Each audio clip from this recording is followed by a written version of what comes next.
This effort really started with the Branson Board of Aldermen back in 2007, and we were faced with the situations. We had many new businesses open, restaurants that served alcohol, and there was concern about the ways that alcohol was being served. We wanted to make certain that minors, of course, had less access to alcohol. We wanted to make certain that there was not a concentration of packaged liquor stores, both in how many there are and how close they are located within our city, and we were able to do all of those things. We had about 81 alcohol outlets in 2001, and in 2009 that number grew to 109.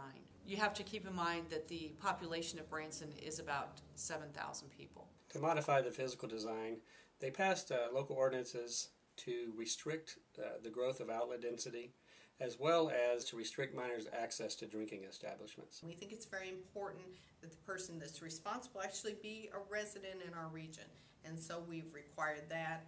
We want to know that there's someone we can contact and that we can have a relationship with, so that we know that the license holder is really, really responsible. For the restriction of minors in drinking establishments, an ordinance was passed that required minors to leave any establishment that allowed alcohol use after midnight, unless they were with a parent or legal guardian.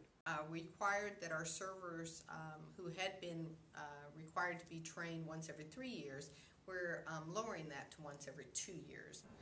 An additional activity that the coalition was very focused on trying to implement was not only the enforcement of the new local ordinances, but the coalition also wanted to offer some kind of educational component to the youth who were caught in possession of alcohol or other underage drinking offenses.